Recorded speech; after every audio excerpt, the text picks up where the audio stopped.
हर हर महादेव दोस्तों, हमारे हिंदू धर्म में शिव ज्योतिर्लिंगों के दर्शन और कथाओं का बहुत महत्व है दोस्तों। भगवान शिव के 12 ज्योतिर्लिंग हैं, जिनमें से उत्तर भारत में 2 ज्योतिर्लिंग हैं। पहले केदारनाथ और दूसरा काशी विश्वनाथ। पश्चिमी भारत में सोमनाथ, नागेश्वर, त्र्यंबकेश्वर, भीमाशंकर और गणेश्वर हैं। मध्य भारत में महाकालेश्वर और ओंकारेश्वर हैं। पूर्व भारत में बैजनाथ और दक्षिणी भारत में मल्लिकार्जुन और रामेश्वरम ज्योतिर्लिंग हैं। इन 12 ज्योतिर्लिंग की एक खास बात यह है कि ये ओम की आकृति बनाते हैं।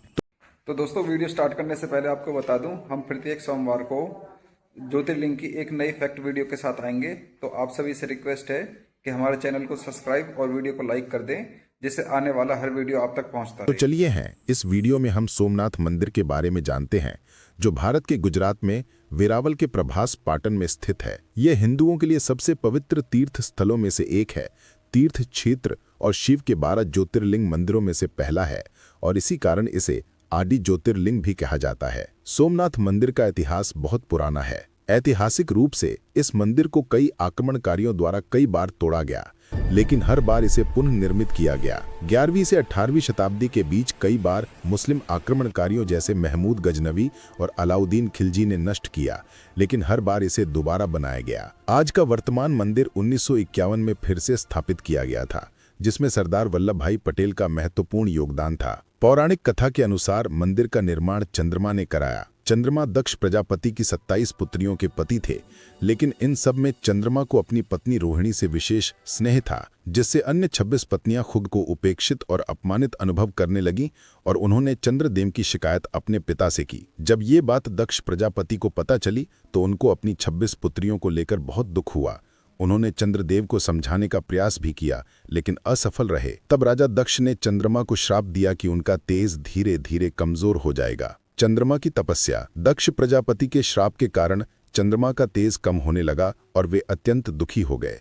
इस श्राप से मुक्ति पाने के लिए चंद्रमा ने ब्रह्मदेव के कहने पर गुजरात के सौराष्ट्र क्षेत्र में प्रभास तट पर जाकर शिवलिंग की स्थापना कर उनकी पूजा की और भगवान शिव की घोर तपस्या करने लगे।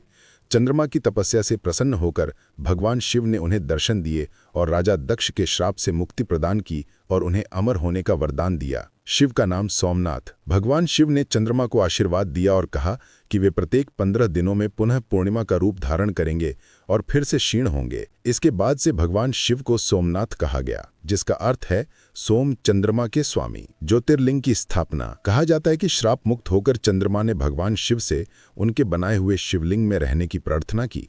भगवान शिव ने चंद्रमा की प्रार्थना स्वीकार की और उस शिवलिंग में विराजमान हो गए। तभी से इस शिवलिंग को सोमनाथ ज्योतिर्लिंग के रूप में पूजा जाने लगा। आज जो मंदिर आप देखते हैं वो चालुक्य शैली की अद्भुत वास्तुकला का उत्कृष्ट उदाहरण है। समुद्र के किनारे खड़ा ये मंदिर सुबह सूर्योदय के समय स्वर्णिम चमक से मानो ईश्वरीय प्रकाश में नहाया हुआ प्रतीत होता है। मंदिर के पास स्थित बाण स्तंभ ये दर्शाता है कि इस दिशा में अंटार्कटिका तक कोई भूमि नहीं, केवल अनंत सागर। ये सोमनाथ की अनंतता और दिव्यता का प्रतीक है। सोमनाथ सिर्फ एक मंदिर नहीं, बल्कि भारत की आध्यात्मिक शक्ति, संस्कृति और अदम्य साहस का प्रतीक है। यहाँ आके ऐसा लगता है मानो भगवान शिव स्वयं इस पवित्र तट पर आज भी ज्योति के रूप में विराजमान है।